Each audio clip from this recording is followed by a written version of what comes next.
Those who discuss the content of this book are to be shunned by all as centers of pestilence.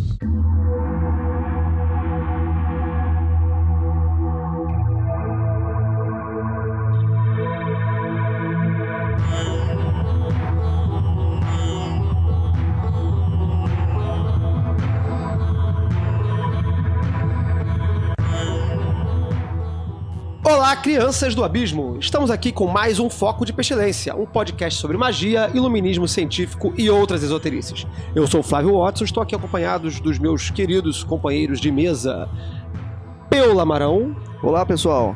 Senhor Feliciano, sou eu. E Pietro, o Pedro.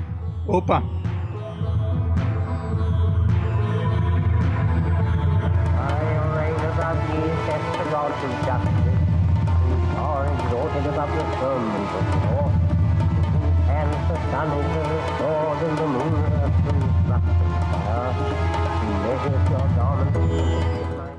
O podcast Foco de Pestilência é uma realização do CALEM, Collegium Ad Lux et Nox, uma moderna escola de ocultismo preocupada com a divulgação do iluminismo científico no século XXI.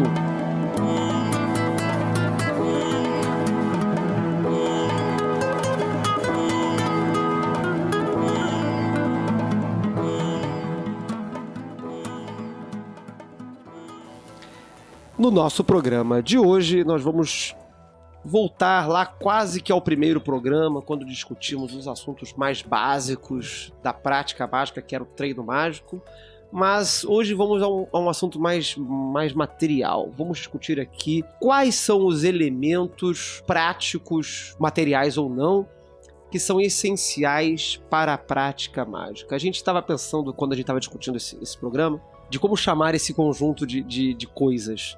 E a gente pensou em kit mágico, starter kit, Bootstrap do Magic. Bootstrap do Magic, Paranauê. Extremamente específico. A gente discutiu várias possibilidades e não gostamos de nenhuma.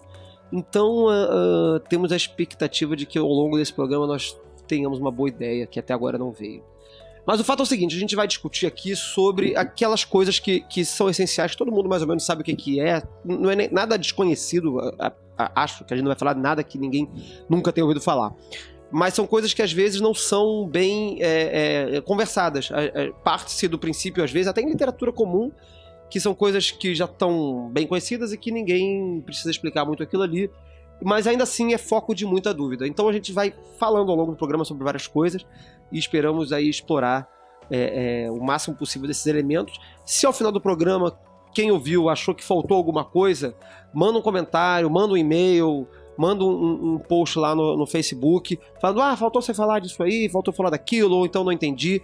Manda aquele comentário que a gente está esperando, sim, a resposta de vocês, a gente gosta dessa interação. Vamos manter essa comunidade ativa, não ser só uma coisa unilateral, ser uma coisa de dois caminhos aí. Beleza? Also the mantras and spells, the obeah and the wanga, the work of the wand and the work of the sword. These he shall learn and teach. Para começar, eu acho que um dos itens cutuca o magista, o iniciante da magia, da prática mágica. Logo assim, de cara, e eu vou jogar essa pergunta direto pro Pietro, que tá ansioso para falar sobre isso, que eu sei, é o moto mágico. Porque o moto mágico é o nosso nickname, né? É uma coisa que quem tá na internet aí já há algum tempo já viu aí uma fase áurea dos nicknames de internet. Eu acho que eu cheguei a falar sobre isso no programa de treino mágico, ou em outro programa, não lembro, ou então não falei em programa nenhum, falei fora do ar. Mas o moto mágico, ele funciona como a nossa apresentação para o mundo mágico. E mais do que isso, ele tem outras funções que não são só apenas essa de apresentação. Então eu vou pedir aí pro Pietro falar um pouquinho sobre isso aí. Então, esse tema do moto mágico, na verdade, eu tenho um artigo escrito sobre isso e o Peu também. Então, depois que eu falar, eu vou solicitar que ele complemente aí ou destrua tudo que eu falei, né? Mas não é o que vai acontecer, porque nossos artigos caminham na mesma direção. Destroy everything you touch. Destroy everything you touch today. a palavra moto vem do o radical é M-O-T, né? M-O-T. E o radical mot quer dizer aquilo que incita movimento. Então, o moto, o nome, o lema, né? Que é mot, é lema, né? O lema que você escolhe pra você é o primeiro movimento que você faz numa direção específica. Então, cuidado na hora que você escolher o seu moto, que é como você vai ser conhecido, ou como você pretende ser conhecido. Não só naquele contexto mágico ali, mas em tudo que você vai lidar além, né? Então, vou dar um exemplo aqui bobo, né? Eu sempre falo do Frater Prometheus, né? Ou do Frater Proteus, que certamente terá cirrose. Certamente será acusado de roubo injustamente, será preso, né? Conseguirá grandes coisas, porque... Enfim... Mas pode ter esse problema aí. Falei do lado ruim, mas tem o lado bom, né? Tudo tem um lado bom e um lado ruim. Eu que sou pessimista por natureza e enxerguei esse lado ruim. Mas, Peu, fala aí, o cuidado que você tem, o cuidado na sua opinião que tem que ser maior com o moto, concorda comigo que é o bom senso, que é a calma e a firmeza no objetivo, de você trazer pra si um lema que você sabe que você vai atrair aquilo ali? Eu acho que, com relação a isso daí, é legal posicionar o moto no contexto que eu acredito que é imediatamente anterior, né? Que é a heráldica. O moto, o lema, esse lema, ele é um elemento da heráldica. As armas da família, elas têm vários elementos. O escudo, as armas literalmente, e um dos elementos dessa iconografia é o moto. O moto, nesse contexto heráldico, ele é uma frase que, de alguma maneira, representa o espírito daquilo ali que é a família, ou então a ordem. Em termos ultra contemporâneos da atualidade televisiva nacional, internacional e mundial, são as divisas das famílias de Game of Thrones, em que cada família... Não, eu tô falando de brincadeira, mas é sério. Cada família tem um moto, tem a sua divisa. Exatamente. Né? Então, os Lannister Hear Me Roar, né? Ouça-me rugir. O outro lá é o inverno tá chegando. O outro lá é nós não semeamos. Então, cada um define a sua família através daquele motivo, daquele moto. Exato. Só fazendo uma rápida... Não vou dizer que é uma correção, não, tá? É uma outra forma de ver. Moto também pode ser dito que varia do latim, sim, mas da palavra mutum, que significa palavra. Ah, sim, é porque o mot do francês, essa palavra mot tem muitos significados. Um deles é palavra. O elemento léxico, palavra. Uhum. Mas não é só esse. Tem outros também. Eu sempre tive essa leitura do moto como movimento, mas moto do mutum uma radical possível, significa palavra em latim. Tá? Mas, quando você volta pro contexto heráldico, a noção do movimento ela faz sentido, né? Porque sim, você viu no exemplo do Game of Thrones, né? O lema da família, ele mobiliza os membros da família a se comportar de uma maneira característica. Então é aí que eu vou preservar o seu comentário, né? O que são as armas? As armas, elas são, mesmo nessa imagem heráldica, elas são uma referência à guerra. A família vai à guerra, lutar em prol daquilo que é importante para ela, e ela leva o estandarte, ela porta as armas. Então, o moto é uma frase que você coloca nas suas armas ao ir para a sua guerra.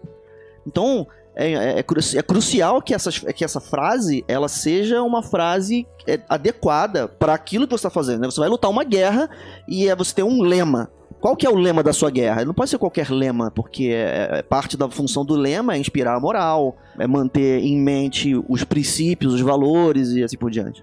Tipo ordem e progresso, né?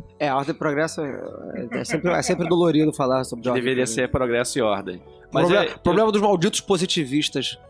Culpem Auguste Comte por causa disso. Eu tenho um questionamento pra mesa, que é o seguinte: qual a relevância da gemátria dentro do moto? Isso deve ser uma preocupação pra pessoa que está escolhendo um moto? Ou é uma coisa que acontece? Você deu um salto maneiro aí no assunto agora. Assim, eu ia andar um caminho longo até chegar aí, mas foda-se, vambora. Sambando na cara da do comunidade pessoal, mágica. Do pessoal que não sabe o que é gemátria. Eu acho o seguinte: Um minuto pra explicar.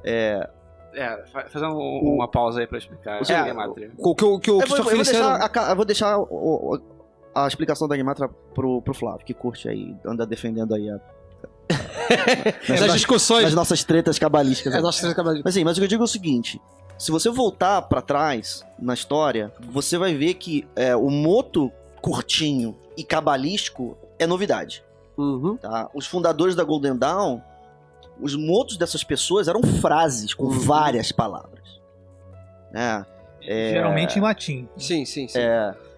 Geralmente, mas não sempre. Se eu não me engano, o próprio moto do Mothers não era em latim. Não, era o moto do Mothers é em gaélico. Gaélico, exatamente. Mas o Mothers tinha essa treta, né? Ele não era ninguém, aí... enfim, Meus sonhos são escritor. Meteu o McGregor no nome, né? Ele não era aquele McGregor que veio da cabeça dele.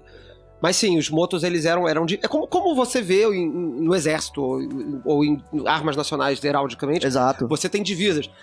Por exemplo, se eu não me engano, o colégio militar aqui do Rio de Janeiro é mens sana in corpore sano. Mente sã, corpo são. Então eu sou o frater mente sã e corpo são. Por quê? Porque eu não quero ficar maluco e eu não quero morrer de desinteria fazendo magia. Então, se eu pudesse, né, poderia acontecer isso. Então eu assumo o meu moto que vai ser mens sana MS...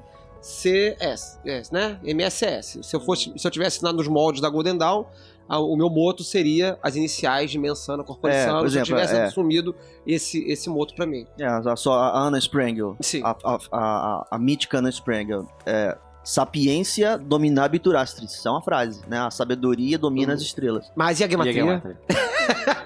Então, assim, você vê que mestres da história selecionaram motos que, se você enumerar, vai dar 1439, sei lá, então... Bom, vamos lá, explicando pra quem não sabe o que é gematria.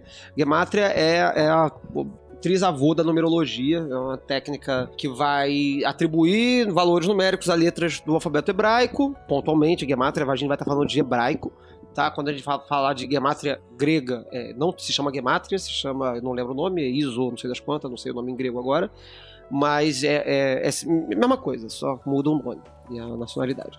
Então é atribuir valores numéricos a letras. E aí a pergunta do Sr. Feliciano é: quando eu escolho um moto para mim, eu devo levar em consideração o valor gemátrico do moto? Sim ou não? Depende. Você disse que não sabe se não, mas também não tem certeza que sim. Quer saber quando é assim? Deixa vir do coração. A minha resposta é depende. Os meus motos, os que eu escolhi, eu não os escolhi pelo valor gemátrico, mas eu calculei o valor gemátrico dele. Os meus motos da Santa Ordem são artificiais pra casar com o número. Você fez intencionalmente? Na loja Nova Isis era o contrário. Na loja Nova Isis era emblemático. A numeração era irrelevante. Os meus motos, os motos que eu assumi foram... Primeiro foi uma palavra específica, hebraico, e na Santa Ordem é uma divisa, como os antigos faziam, né? Mas é curta. É uma divisa curta, que eu calculei o valor gemátrico dele, tanto da valor dele reduzido às suas iniciais, quanto da frase completa e tudo mais e tal. Mas eu uso isso não como um valor de escolha, mas como um valor de orientação. Tipo assim, esse moto eu escolhi por determinadas características. Entretanto, apesar das minhas intenções com relação às características que esse moto expressa, ele possui também esta carga gemátrica que eu devo estar atento a ela, ou aproveitar suas potencialidades, ou ficar atento aos seus percalços que ele pode trazer. Eu acho importante também ressaltar para a galera que é iniciante que você pode ter vários motos em várias ordens diferentes, ou em vários propósitos diferentes, em vários graus, e cada objetivo que você está buscando tem um moto diferente para isso. Inclusive, isso é aconselhado para proteção da pessoa e para incentivar o sucesso daquele trabalho específico. Sim. Né? Só para... Vocês falaram dos seus, eu não tenho nenhum problema com gematria, eu não faço, porque geralmente a língua bárbara em que eu recebo os nomes não tem. Simplesmente então, não tem. Faz isso. Como eu falei, eu acho que não é uma preocupação obrigatória. Porque existem documentos, é conhecido, provavelmente muita gente já deve ter visto, o rascunho do guardanapo em que o Frater Thor calculou a gematria do seu moto. Isso existe nos documentos Sério? Existe. Isso existe arquivado. Veja bem, O guardanapo está arquivado? Está arquivado. Eu usei a palavra guardanapo, eu não vou dar garantia de que é o guardanapo, mas é um papel rabiscado. Não é um estudo. É uma folha de... Não é um estudo assim, sistemático. Não. Ele seleciona, o Frater Thor, ele escolhe o nome Thor, ele translitera para o hebraico e escolhe conscientemente que letras hebraicas ele vai utilizar na transliteração de modo a ter o melhor resultado da gematria. Isso é uma coisa que também é comum. Por exemplo, Thor, da Frater Thor. Thor não é hebraico, né? Thor não é hebraico, Thor não é grego, Thor não é inglês. Então não tem nenhuma fórmula, nenhuma gematria das que a gente mais conhece aí, que é a inglesa, a grega e a hebraica, que é a mais famosa, para você cair. Então a forma básica que todo mundo faz, e fazia bastante até recentemente, é você transliterar o nome pro hebraico e calcular. Só que quando você translitera, você tem um problema, porque, né, Thor, T-H-O-R, e aí fudeu, porque em hebraico isso não vai funcionar. São duas sílabas, são uma sílaba aí, né? É uma Com sílaba duas com consoantes 3 só. fonemas. São três... Você tem 3 fonemas aqui. Thor. O Thor. How do you spell your name? Olivia A. C. Slim.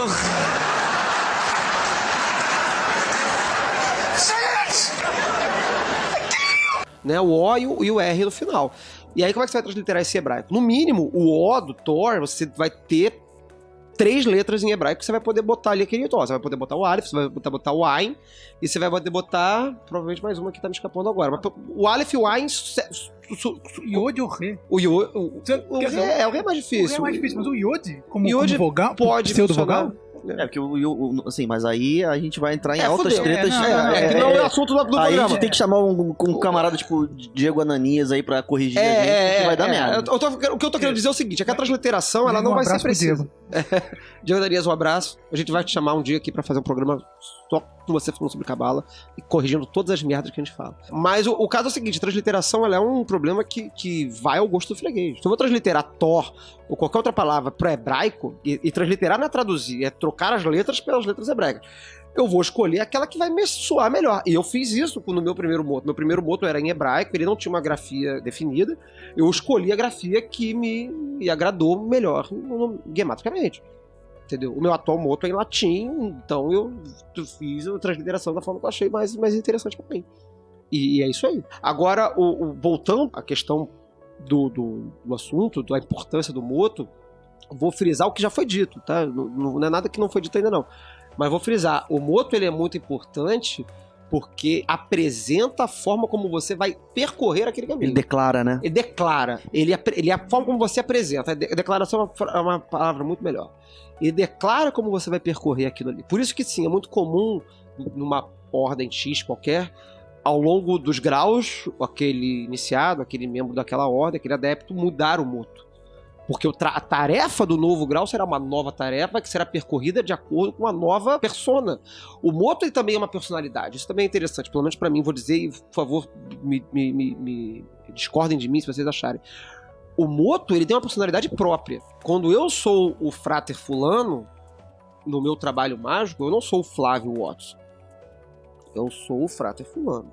E o Frater fulano que está assumindo aquele moto, ele possui personalidade distinta. É quase uma dissociação de personalidade. Eu não diria que é tanto isso, mas para o trabalho mágico, ele está exercendo determinadas características da personalidade que não são talvez tão naturais a mim profanamente. Fala aí. Isso é perceptível até externamente. Sim. Aí você vê o negócio acontecendo porque a pessoa falou que você falou tal coisa ou estava agindo diferente. E aí você vê que é uma coisa que não é, veio de fora. É uma máscara. É uma máscara. É uma máscara no sentido de atuação. Sim. Né? De grego, de teatro grego. No sentido positivo, né? No sentido positivo de máscara. Máscara tem sido usada com muita frequência no sentido pejorativo, né? Não, é uma máscara no sentido positivo. Assim, eu tenho máscaras, e inclusive isso que o senhor Feliciano falou sobre diversas ordens, você ter motos diferentes em ordens diferentes. Sim, você tem trabalhos diferentes em ordens diferentes, você está realizando obras diferentes. Então você é personalidades diferentes, possivelmente, dessas ordens. Você vai vestir máscaras mais adequadas ao trabalho.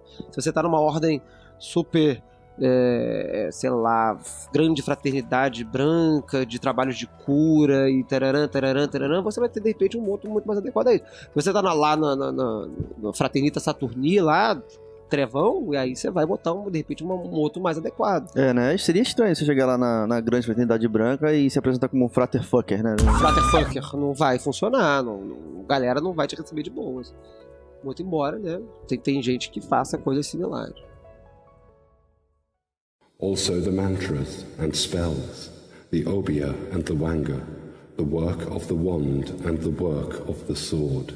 These he shall learn and teach.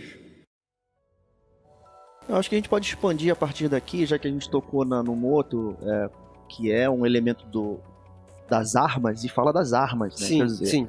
A gente está recebendo aí uma tradição recente, né? O aspecto recente da nossa tradição, ele foi muito flexível com relação a esse aspecto, né?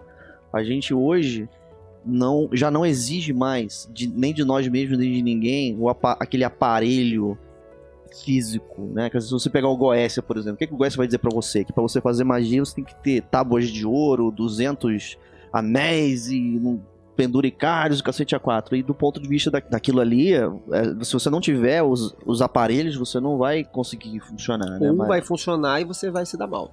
Então, mas aí com o Crowley e as reanálises dele do equipamento mágico, a gente já vive uma realidade onde a gente usa o dedo mesmo e faz tudo pelado, não usa hobby e coisa e tal.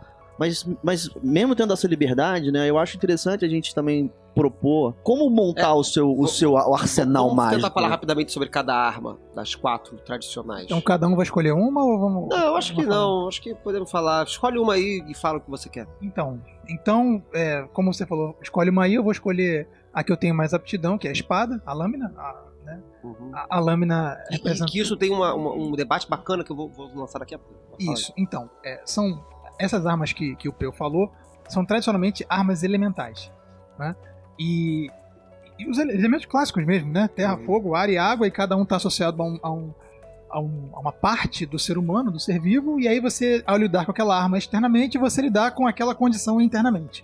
Uhum. Aqui eu curto, que eu tenho uma facilidade até, né, relativa para lidar, é a espada, porque mexe com as características mentais e raciocínio e tal. E aí não necessariamente é uma espada física, né? Mas a sua capacidade de argumentação, de partir um assunto, de cortar uma ideia que tá vindo contrária, eu acho... ou de como é que eu vou dizer? Não é acusar, mas analisar no sentido crítico, você despedaçar um negócio, é o que o hacker faz. Quem é o hacker? O hacker é aquela pessoa que gosta de destruir o brinquedo pra saber o que tem dentro. Mas com o argumento você pressiona a outra parte. É o que se eu pegar a espada aqui ou a adaga e apontar pra você se sente ameaçado com a ponta, com a lâmina. E aí o Crowley no Magic, ele fala uma coisa interessante, que só as coisas simples suportam o ataque da espada. E aí pra um cara que é extremamente mental, racional, que nem eu, uma questão sentimental que é extremamente simples, que não cabe argumentos. O que eu acho que o Crowley, quando ele diz somente as coisas simples suportam o trabalho da espada, é porque eu acho que o que é simples... Porque é o seguinte, o que é complexo? O que é complexo é aquilo que é composto de muitas ideias. E o que é a espada? A espada, ela é o que divide, é o que separa. E raciocínio vem de razão, que é exatamente a arte de dividir. O raciocínio, razão... E é por isso que a gente vai... Isso não precisa ir nada longe. Você tá falando aí de divisão de matemática que se aprende no colégio. Razão, no latim, ratio. Ratio. Em francês, ratio. Em alemão, Bluder. O senhor vai dormir, seu 05? Não, senhor! Estamos todos confiando no senhor. Então, sim, é perfeitamente adequado a espada, que é o instrumento que corta e que divide, está associado ao raciocínio, que é a habilidade humana de dividir, né, de separar as coisas conforme a análise, como o Peu falou. E quando o Crowley fala, né, que apenas as coisas simples suportam o ataque da espada, ele está falando exatamente das coisas, das ideias simples, das ideias que já estão tão resolvidas, como numa redução matemática, que você vai dividir e não tem mais resto, né? Aquilo que não tem mais resto, ela não é mais divisível, né? Aquilo que não tem mais, já tá tão simples que ela não tem mais como ser reanalisada em duas partes. Ela já é em si. Então, aquilo que é simples, aquilo que já não está mais tão complexo, já foi reduzido à sua simplicidade máxima, ela resiste à espada. Ela não é mais divisível. E existe esse comportamento. Sim. É um comportamento humano que, diante de uma oferta de debate, ele não rejeita o debate, nem aceita o debate. Ele simplesmente fica, não estupefacto, né? Porque a pessoa que fica travada na frente de uma instigação racional, não é isso que eu tô falando, não. Mas existe uma disposição humana que ela, diante do desejo de brigar, no sentido de discutir, ela não conecta.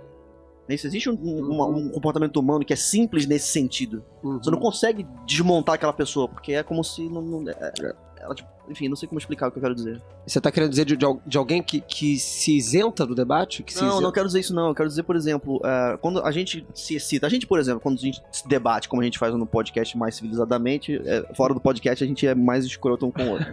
Então, a gente é muito rico de elementos, né?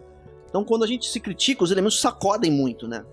Existe uma disposição humana que é não simplória, mas simples mesmo. Eu já tive a oportunidade de tentar brigar com gente que eu não conseguia encontrar. Ah, tá, entendi. Entendeu? Você não tem ponto de contato tô tentando pra... te criticar, e onde que você tá que eu não tô te vendo, né? Porque a pessoa ela é muito, muito simples mesmo, no bom sentido. Né? Sim, mas eu acho que tem a ver com isso. Quer dizer, ela é simples por quê? Porque ela não tá composta por outros elementos que dão complexidade ao discurso, à ideia, enfim, ao que tá querendo se debater. Se aquilo ali não tem mais elementos, aquilo ali não é desmontável. Ela é uma peça única, ela é simples. Então, mas olha só, o que eu falei da espada... A gente tá aqui discutindo filosoficamente... Filosoficamente, o que é a espada, o que é a dúvida, o que é o raciocínio. Não, pensamento, a capacidade intelectual, capacidade cognitiva, capacidade de argumentar. E essa capacidade de argumentar, quando você aponta ela para um elemental, para um gato, para um cachorro que não tem capacidade de argumentar, ele trava. Ele fica assim, hipnotizado praticamente pela ponta. Porque, assim, é o teu direcionamento. A espada, na minha visão, e aí todo mundo recomendo, afiem seus argumentos, afiem da onde você baseia as suas afirmações, porque eu acabei de falar de moto aqui, e não demorou 10 segundos, o Flávio falou, não, tá aqui, eu tenho outro radical que é muto, que não é mote, que é muto. Aí você vê um embate de espadas aqui. E você vê um embate de espadas extremamente saudável e todo mundo ganha. Vou puxar uma outra arma, ou vocês querem falar mais? Não, eu só queria falar uma última coisa sobre a espada. Que eu falei, quando você puxou a espada, eu falei que tinha um debate que eu acho que é rápido, a gente consegue resolver ele rapidinho aqui. Que é uma dúvida muito comum, que a gente vê aí, que é adaga versus espada. Aí eu tô voltando agora pro elemento material sobre o altar. Porque tudo bem, a gente vai discutir, obviamente, cada arma mágica em seus aspectos mágicos, que são mais importantes do que o aspecto místico. Perdão, místico não, aspecto material. Mas é uma dúvida constante. O que eu devo ter no altar? É uma espada ou é uma adaga? Porque assim, quando a gente vai olhar as instruções tradicionais, ela vai falar de espada, vão inclusive dar a dimensão da espada. Tem que ter tantas polegadas, não sei o que lá. Mas você vê por aí também adagas. Ambas são armas de corte. Ambas são armas de ponta. Mas há uma diferença. Qual é? A adaga, aí que tá. Aí eu acho que eu posso até... Não gostaria de tampar o assunto não, mas talvez infelizmente eu cause isso, né? Quer dizer, a adaga e a espada... Eu acho até legal a gente voltar a esse assunto mesmo, né? Porque a gente vai naturalmente filosofar sobre as armas, mas as armas são armas e eu queria falar das armas mesmo, né? Eu, inclusive, quero perguntar pra você depois o que você acha que deveria ser a espada mágica, né? Um corte num lado só ou um corte nos dois lados? Mas guarda isso aí. A adaga, ela é uma arma perfurante. Sim. Ah, ótima. A adaga, ela é uma arma pequena, não mais comprida do que o seu antebraço. Se ela for mais comprida do que o seu antebraço, não é uma adaga. Tá? E o uso da adaga, ele é de curto... Ele é próximo. Uma adaga serve pra você furar uma pessoa perto de você. Por mais que ela tenha fio, a adaga você aponta e espeta. É diferente da espada.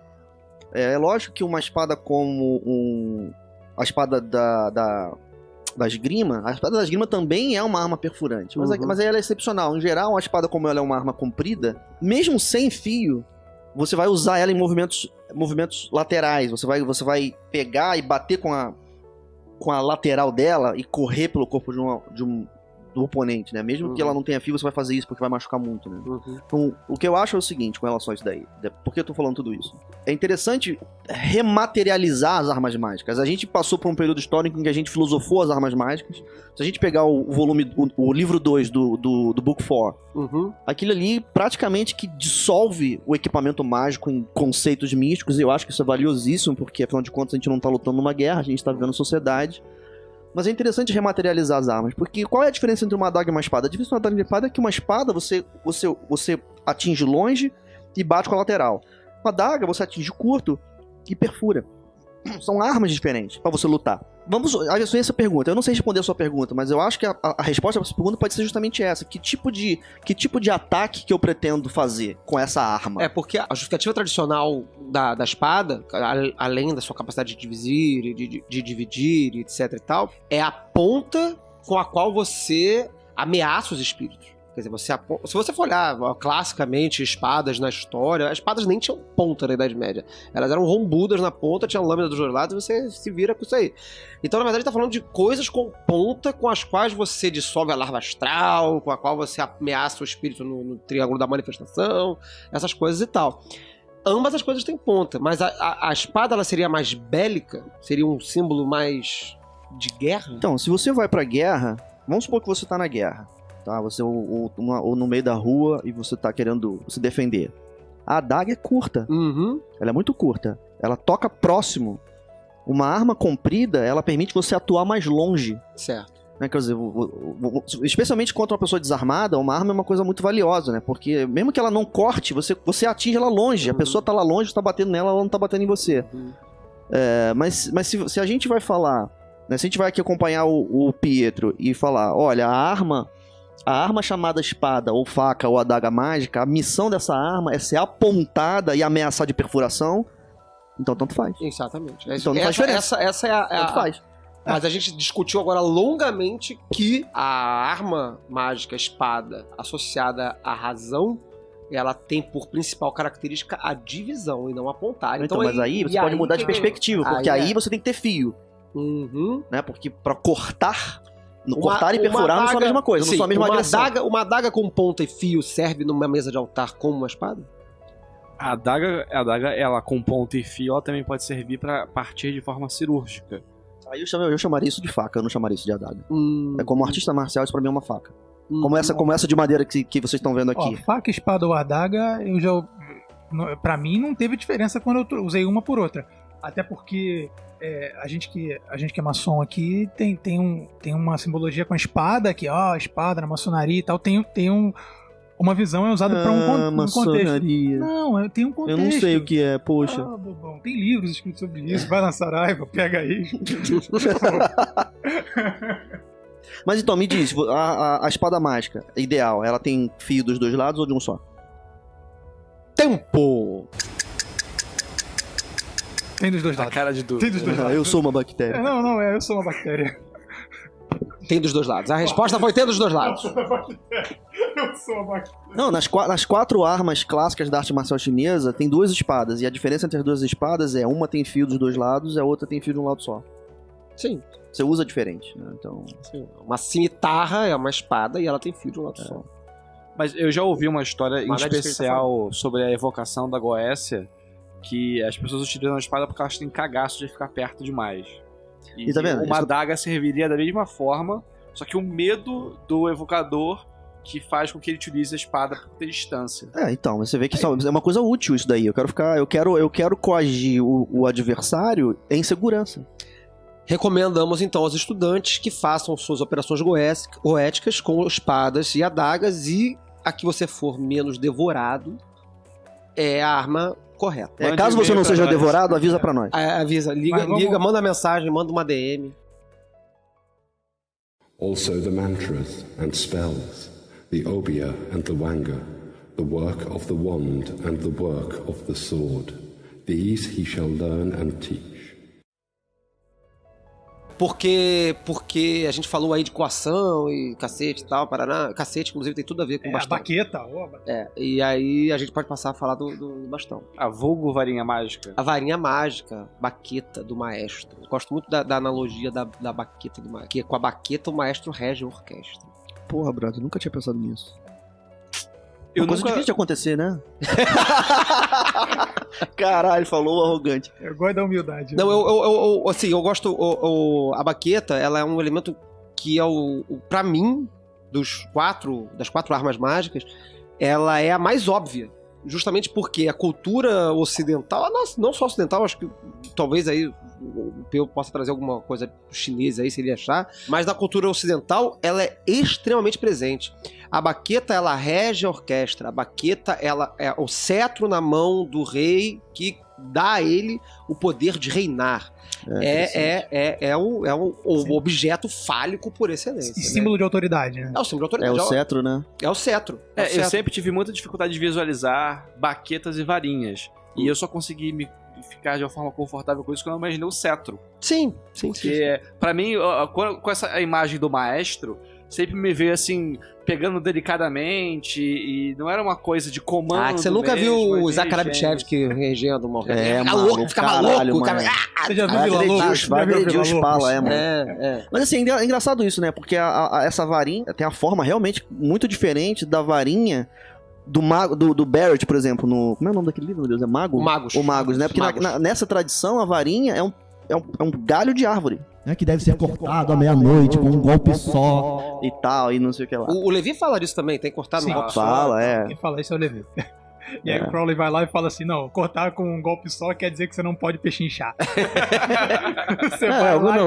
O Crowley, ele causou um tumulto, ressignificou todas as armas. Aquele livro incrível, né, cara? O livro 2 do Book 4. Né? Não, mas aí sim, o que é legal da baqueta? A baqueta tem no Book 4, no capítulo 2, ele tem um capítulo bacana sobre a baqueta, em que ele fala coisas que eu acho que não interessam falar tanto aqui, mas que vou lançar uma afirmação aqui, vocês discordem ou concordem.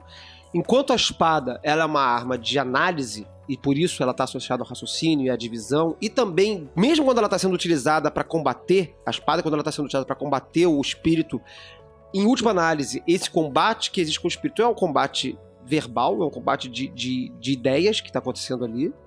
A baqueta, ela é de regência. A baqueta cria. Quando ele está falando que a baqueta cria, isso é um evidente indício sexual. Liber Bevelmage. Puxou com a baqueta ele cria. Com a baqueta ele cria. Com a adaga ele destrói. Com a moeda ele redime. Não, mas com a taça ele conserva, com a adaga ele destrói, com a moeda ele redime. Liber Bevelmage. Procurem aí seus ouvintes. Então, assim, Mas então, o que eu tô querendo dizer é o seguinte, que a baqueta, ela é para conduzir. Tá? Por isso que eu gosto sempre do cenário, das imagens do maestro e do cetro do rei. Porque ela é uma imagem de poder, é uma imagem fálica de condução, tá? E aí eu queria ouvir de vocês o que vocês acham. A baqueta, como condução, ela é a encarnação da vontade, do direcionamento do operador. Direcionamento. Acho que a palavra boa pra baqueta é direcionamento. A baqueta, ela é a extensão da mão do mago. Ela toca. Ela como um instrumento... Ela é uma extensão da mão do mago, assim como a espada. Sim. Na medida em que é a natureza do instrumento. O instrumento, ele estende você pra fora e se oferece à manipulação. Uhum. Assim, eu pessoalmente não tanto saberia dizer a diferença entre a baqueta e a espada por experiência, mas sim por narrativas. As histórias onde tem uma baqueta ou uma varinha envolvida, elas costumam ser histórias diferentes da história da espada. A história da espada é uma história de luta. A história da varinha, ela costuma ser uma história de, por exemplo, o tubo... Como é que diz em português? O tubo que é vazio por dentro, que conduz a... Isso é uma história bíblica, eu acho. Gente, me deu um branco agora. Não sei, essa não lembrei. Tá falando da vara de Arão? Tô falando da vara de Arão. Não é a vara, não é a oca por dentro, não é isso? Não, oca por dentro não. É a vara que não é florescida e quando você... ela floresce com o poder da fé, na verdade. Ela mostra ali que ela... Tanto a vara de Arão, na verdade, é o cajado de Moisés. O cajado de Moisés é a principal, quando a gente for pegar a Bíblia e tal. Quando você pegar cajado, baqueta, baqueta, na minha visão bíblica da coisa, é o cajado de Moisés. Ali você vê um exemplo, 100%, do que é a atuação da baqueta. Porque se um cara pega a vara de Moisés, a vara de Arão e tal, não acontece nada. Já lembrei. Não acontece nada. Assim, eu não lembrei o suficiente, mas a história que eu tô tentando lembrar é o tubo vazio que traz o fogo dos céus. Essa é a história de Prometeu, não é? Sim, Prometeu vai ao céu e traz o fogo do céu num tubo.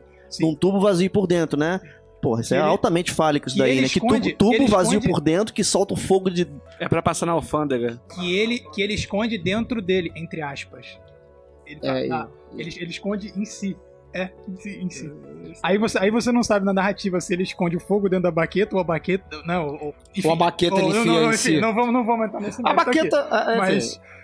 Olha só, eu nunca tinha pensado pra isso. Esse podcast tá me surpreendendo, cara. Eu tô ficando ele enfiou dentro de si. Bom, enfim, eu não vou entrar em detalhes. Até porque eu não tava lá, né? Eu não estava lá, eu não escrevi o texto. Eu não escrevi o texto. Corrobora mais ainda a ideia da alfândega, né? Alfândega, né? Pra passar o fogo, né? Tem esse princípio poderoso e existe esse princípio de que só o operador com a própria baqueta direcionando pro trabalho consegue usar.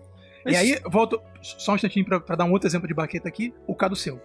Sim. O caduceu é um exemplo clássico de baqueta, a baqueta das baquetas, porque ela tá ali, mas quando o Mercúrio vai fazer uma ação específica mágica lá, tem-se a ideia de que as cobras se movimentam, ou o bastão pega fogo, ou aquilo ali ganha vida. Vida mesmo, em todos os sentidos.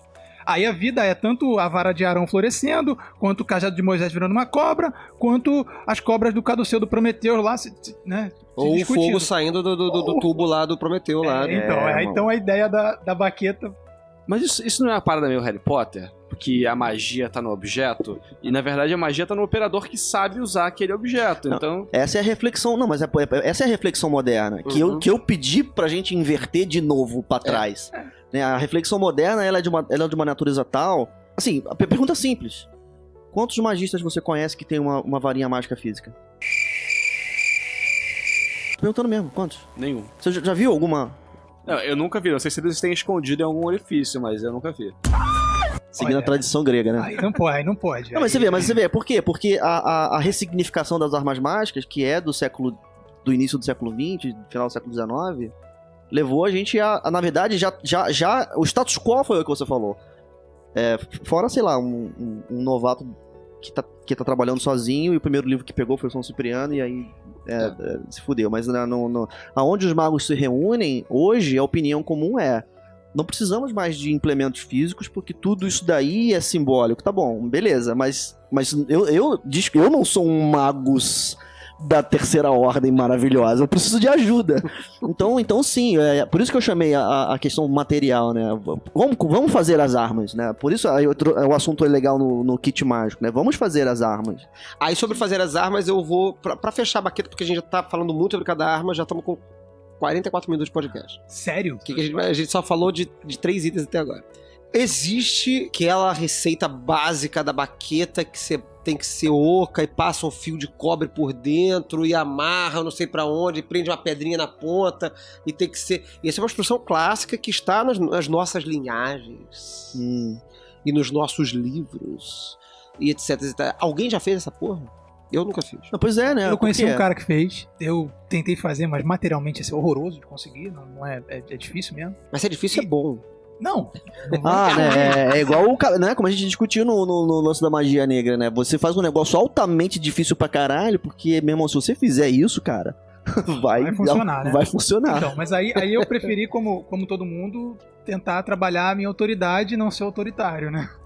Tentei trabalhar a baqueta não física, porque fisicamente é muito difícil. Como é que você vai passar um fio de cobre por dentro de um bambu oco ou de uma vara que você cortou do carvalho, não sei o quê.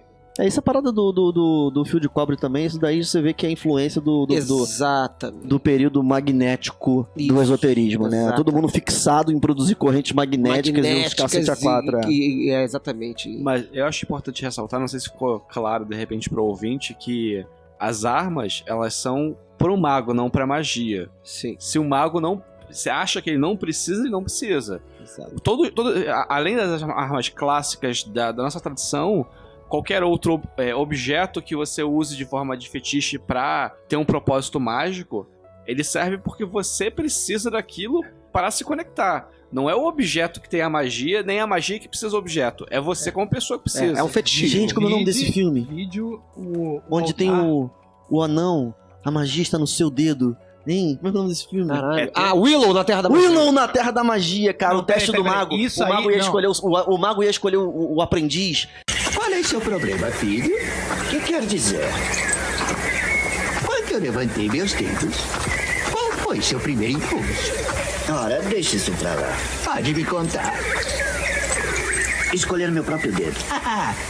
Essa era a resposta certa. Você não confia em si mesmo.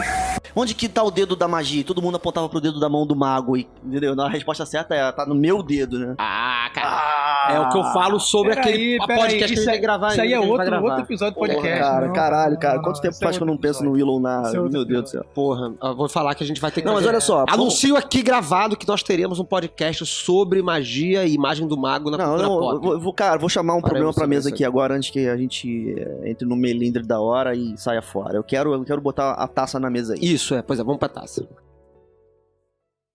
Also the mantras and spells, the obia and the wanga, the work of the wand and the work of the sword. These he shall learn and teach.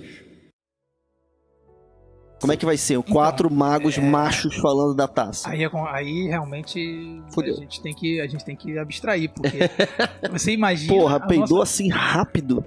Rápido, absurdamente rápido, porque a taça, ela preserva, conserva e o elemento dela é a água, né?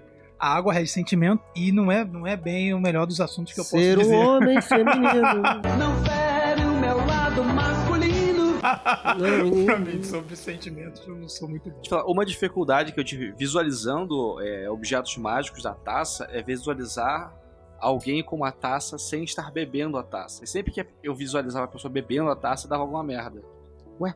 Assim, tem duas coisas que você pode fazer com a taça, né? Assim, falando fisicamente mesmo. Eu curto muito você voltar ao físico pra entender as paradas, né? Ou você esvazia, ou você enche. Uhum. Então essa é uma alternativa pra você. Quer dizer, quando eu vejo a taça, eu penso nela cheia, sendo bebida. Tá, mas e se ela estiver vazia? Se ela estiver vazia, você vai enchê-la. Aí você vê o Libercath, por exemplo, que do Alobeg, né? É o texto que fala sobre derramar o sangue na taça de Babylon. Sim. Não é uma operação não é uma operação de você beber da taça. É uma operação de você põe na taça. A taça... Eu acho que os dois objetos passivos, que é a taça e a moeda, elas são mais...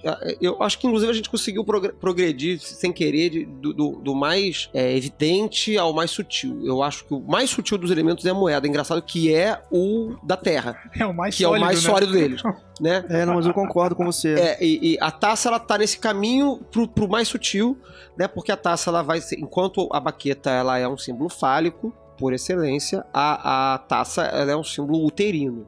Né? É um símbolo de gestação e de recepção da semente, de criação e de etc, etc. Todos esses elementos uterinos de geração, né?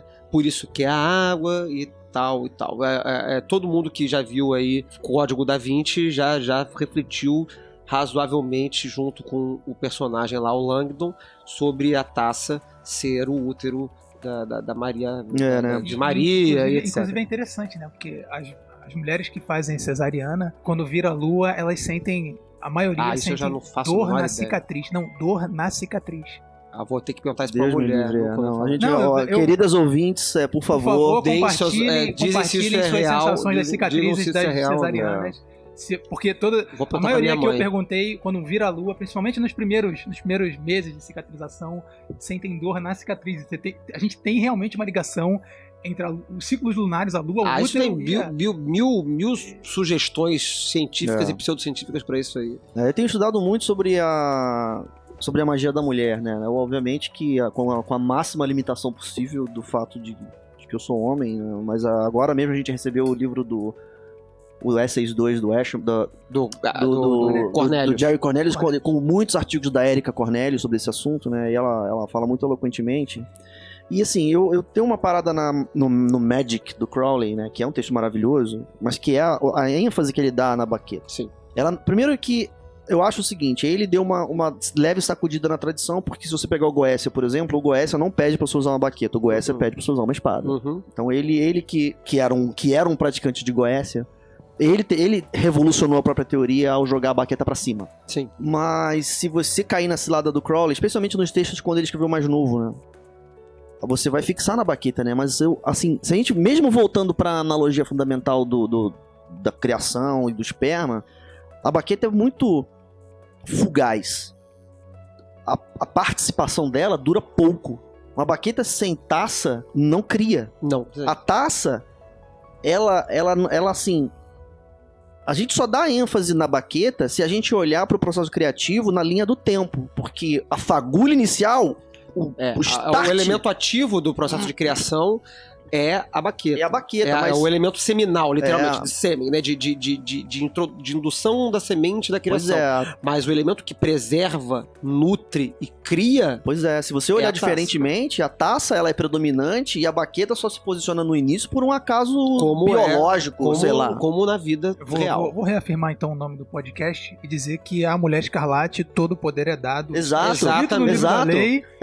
Entendeu? E a parada é com ela. A gente possivelmente ainda não entendeu a natureza da magia de Telemann, pensando que ela é uma magia fálica. Às vezes ela não é. Mas é isso que eu tava discutindo uma vez com vocês por mensagem, que eu fiquei discutindo as características dionisíacas e... Caralho, me fugiu agora a palavra. Apolíneas. As características dionisíacas e apolíneas, que eu falava que Telemann era dionisíaco e não tanto apolíneo, porque... E aí, enfim, aí falei pra cacete, aí Crepúsculo dos Deuses, do Nietzsche e tal. Lux Nox, enfim, e que eu defendo essa minha visão, eu quero pesquisar e ler mais um pouquinho sobre isso, que Telemann é dionisíaco, não é apolíneo.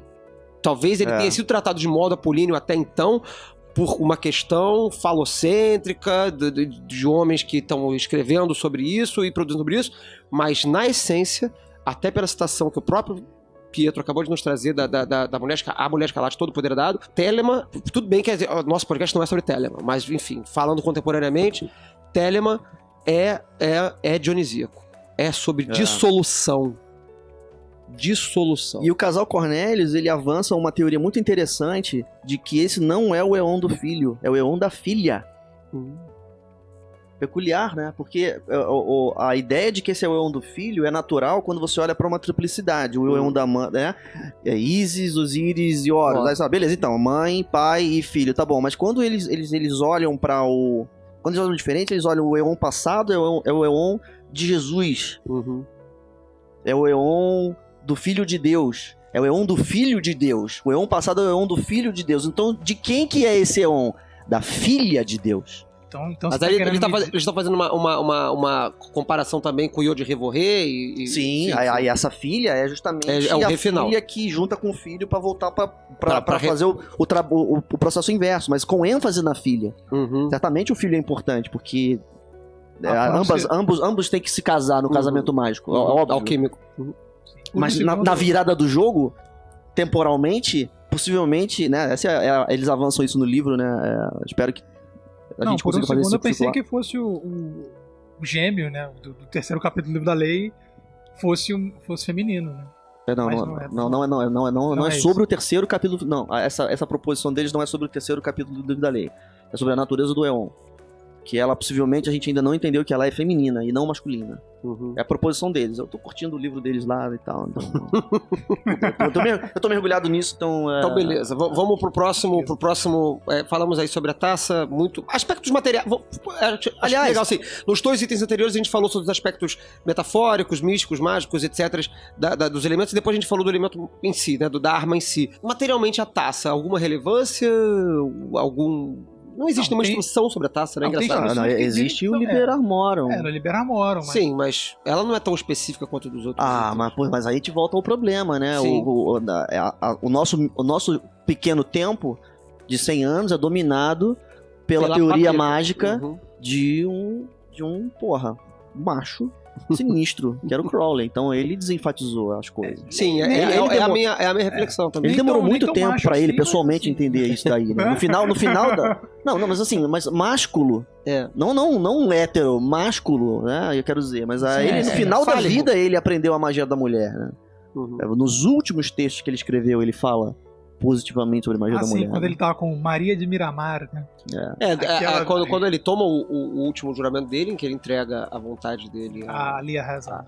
Exatamente. Pois é. Então, assim, eu tenho né, de passar um tempo pensando sobre isso, lendo esses textos todos que eu tô falando toda hora, na Telemann Brasil aqui com vocês, cheguei a uma leve conclusão sobre a taça, né? A taça, ela precisa ser um recipiente muito limpo, porque o líquido que vai ser mantido ali, ele precisa ser puro. É o vinho dos adeptos. Lembrando então, que é a lógico que- água, a taça por excelência, ela vai estar compondo a água, e a água, ela purifica. Então, a taça não pode não pode sujar a água. Exatamente. Uma taça enferrujada, por exemplo, é um pesadelo. A taça, ela é um elemento, no ritual da Golden Dawn, enfim, a gente vai ver isso, né? A taça, ela vai ser usada pelos Tolites, né? Ou pelo Dadoucus? Eu sempre Dadoucus. Agora eu confundi, depois a gente olha, mas enfim. A taça vai ser utilizada para purificar, enquanto o incenso, no caso, vai ser usado para consagrar. E eu acho que é Dadoucus. Acho que a taça é do Dadoucus. Com fogo, eu purifico o fogo, eu purifico com fogo, eu consagro com a água. Então, Não. Ao contrário. É o contrário? Eu consagro com fogo, eu purifico com a água, tá certo. Isso. Also the mantras and spells, the obeah and the wanga, the work of the wand and the work of the sword. These he shall learn and teach. Bom, última arma, pantáculo, pentáculo, moeda, e aí? Aí já temos um problema aí de começo de conversa, que raios é o terceiro, é a quarta arma. Mas o Peu, ele tem uma proposta bacana sobre a questão do pantáculo versus pentáculo. A gente tradicionalmente estuda que são coisas distintas, e o Peu diz que não, que é tudo a mesma coisa. A definição clássica que todo mundo encontra por aí, que você provavelmente ouvinte já escutou, é que pentáculo é a figura de 5 pontas circunscrita num círculo, é o pentagrama circunscrito no círculo. E o pantáculo é aquele elemento desenhado com diversos elementos gravados dentro dele, como nomes de anjos, nomes de espíritos, sigilos, etc., que constitui a unidade de um desejo, de uma intenção, ou de um talismã, ou para gravar um talismã. Essa é a definição que a gente acostuma aprender e a ler por aí.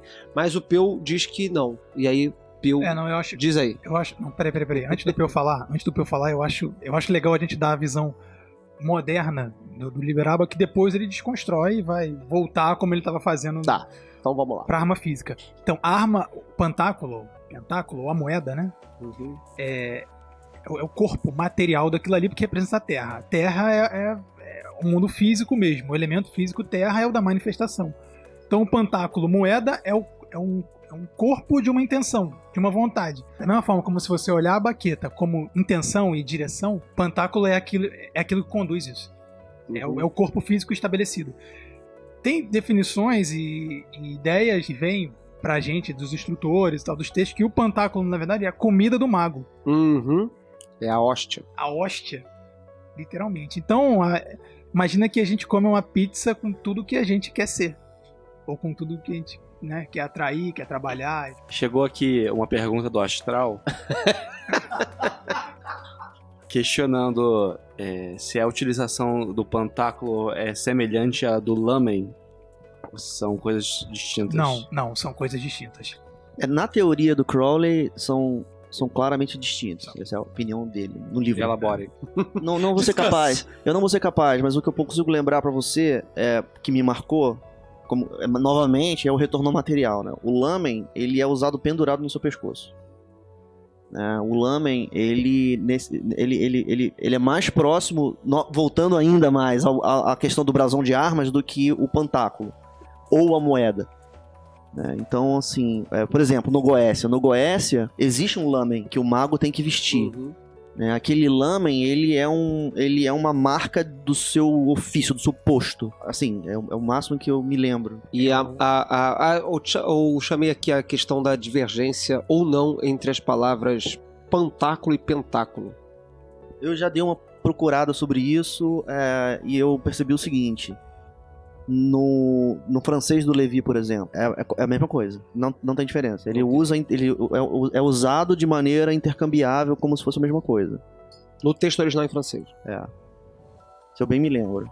E eu consultei alguns dicionários e não tem diferença. Se ele quer fazer menção a uma moeda, a um disco, propriamente dito, pantáculo, ele tem Não, assim, a troca da vogal aí, até onde eu pesquisei, não tem significado embutido na variância da vogal. É tipo um azar, uma variação louca tipográfica. Possivelmente, aí teria que ver qual a palavra mais antiga, mas se eu fosse arriscar aqui um chute, eu diria que pantáculo é a origem, e em algum momento alguém viu aquilo com um pentagrama dentro e resolveu chamar de pentáculo, e aí ficou, e aí isso aí ficou pra história.